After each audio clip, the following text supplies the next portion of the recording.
topics from Thanksgiving. I think it's time we move on to um, the Black Friday game between the Bears and the Eagles. In this game, I thought for sure, just based on, who the Eagles have played this year and, what they've kind of mustered through compared to the Bears, that, they were going to win this game, despite not having Lane Johnson. Like, this is still a deep team. No, they got embarrassed in this game. 24-15. A.J. Brown got what he wanted as he had two catches, 100 yards, and not two catches, two touchdowns and over 100 yards.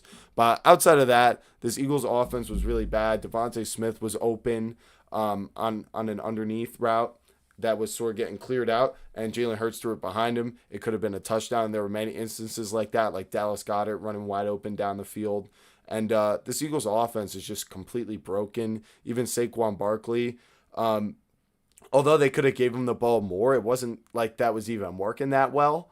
And it was something that kind of impressed me with the Bears defense, because I didn't really perceive them as, a defense that had the sort of front seven talent to kind of, do that to an Eagles run game, even though it has struggled this year and they don't have Lane Johnson. It was just something I was impressed to see by them. And then the offense it wasn't Caleb Williams, but it was Ben Johnson and the offense. And, the offensive line upgrades is Swift and Monangai both go for over 120 yards in this one and a touchdown.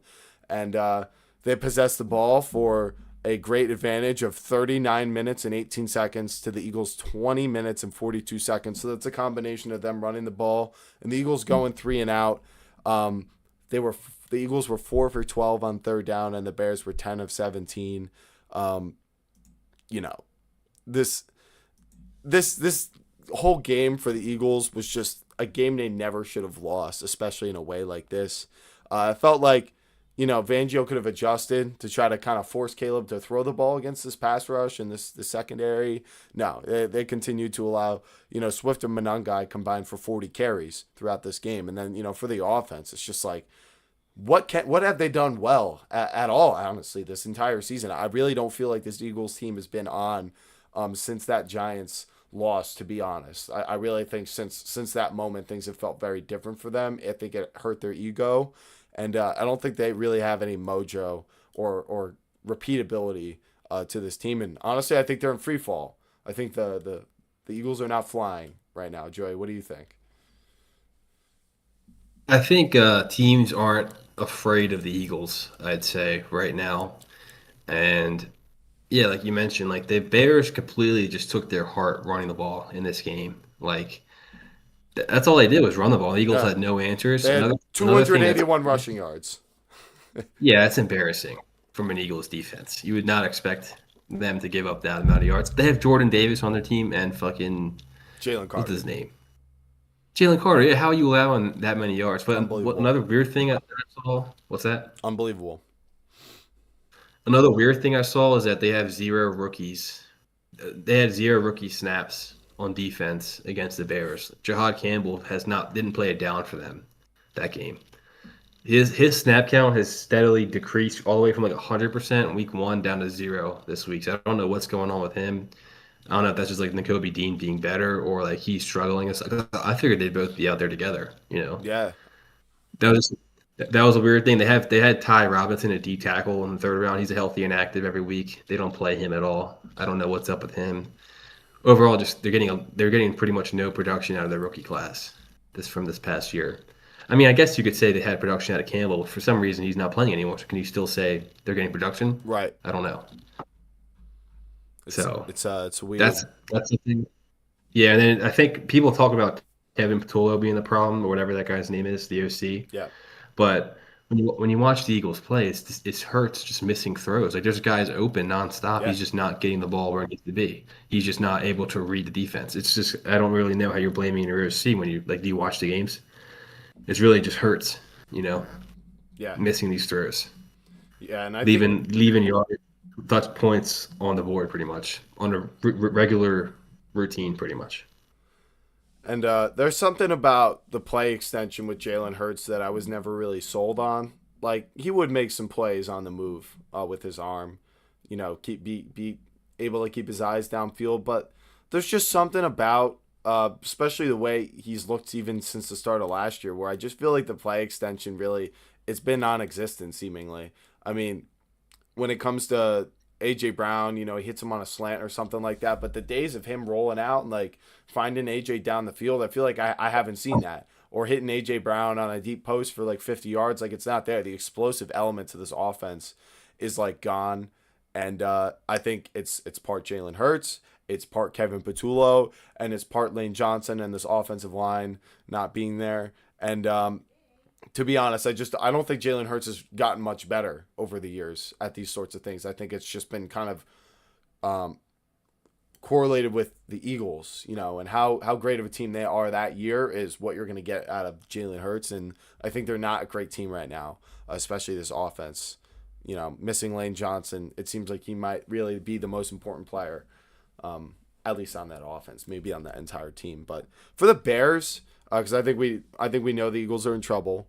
But for the Bears, they're 9-3. They're not ahead of the Eagles, and they should be the number 2 seed in the NFC now.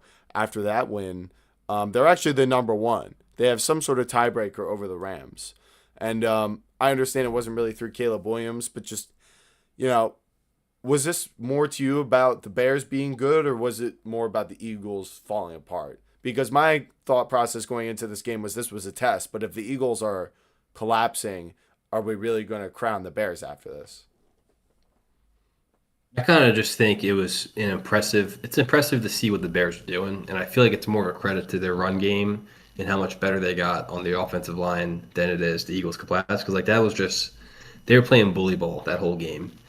Like you mentioned, it was 300 rushing yards. Like they didn't even need to throw the ball. They could have just ran the ball every down. The Eagles had no answers for it, and I thought that's just something you wouldn't expect from the Eagles defense, regardless, because we were touting the Eagles defense as a top 2 or 3 unit going into this game. Right.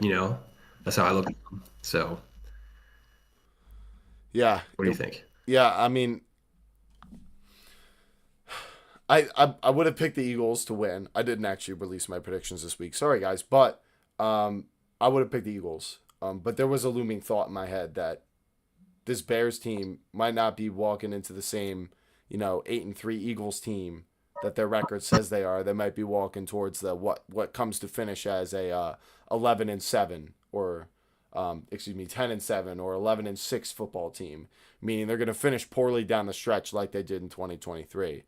I think it is still an impressive win, and I think just looking at what they've done over the 12 games that they have played, they've beaten who's been in front of them, and sometimes that's how it goes in the playoffs.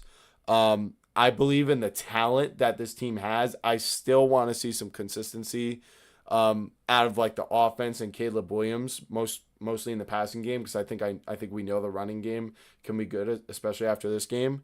I just don't think it's going to be something that's going to like carry them to a NFC Championship or a Super Bowl. I think once they put it all together, it can. That I think can all get you there. But I'm just not sure they're firing on all cylinders. Every time they win, I feel like it looks a little different. But Yes, they're beating. that's They're what I beating. like. Yeah, I guess I'm not super sure it's like intentional, but in this game, there was definitely a game where the Eagles asked them to run the ball and they did, and I guess maybe I have to open my mind to the idea that they are just taking what is there like a good football team Yes. does, rather Yeah. than. But I think maybe I'll have to look more into Caleb Williams' individual game logs this year and see. Good good football teams can make adjustments on how you win the game, no matter if it's like running the ball, throwing the ball. Like that's just what good football teams do. So I think it's time we credit the Bears for that. I mean, they're 9-3 right now. My only thing with them is that they're 1-2 in their division. So it seems like in the division they're having a little bit harder of a time. I guess that's just the Packers and the Lions knowing the Bears and their Well, it's tendencies. the Then again, Vikings. Vikings as well, yeah. So that's something to note because I feel like they have a lot of divisional games left, right? They play the Packers again They play them and the Packers Lions. twice. They play Yeah, the play. Yeah, yeah so there's gonna be they could drop both those games against Green Bay. yeah. That'll be an interesting matchup.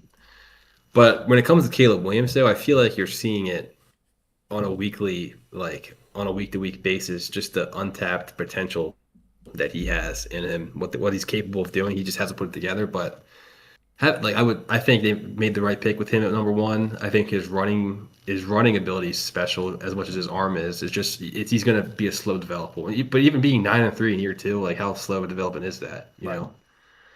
His, There's a lot of room to grow here for the Bears. his ability to escape sacks, I think, is one of the best abilities for a quarterback, and I think he looks special at that. And that's something that Yes. the Lions and Ben Johnson did not have together. So perhaps an even higher ceiling than that. That's my end vision for the Lions. It's just you know, I'm trying to hit the milestones on the way there before I fully project it for this season because it's getting possible. It's looking very possible.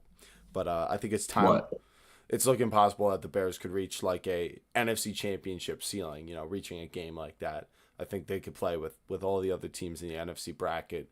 I just don't know if they can do it 3 games in a row, but we'll have to see. I'd want to see them. I'd want to see them again as a Cowboys fan. I want Yeah, to play them yeah, I would like to. I would just be to see very interested to a see you rematch. guys. All right, now we have another explosive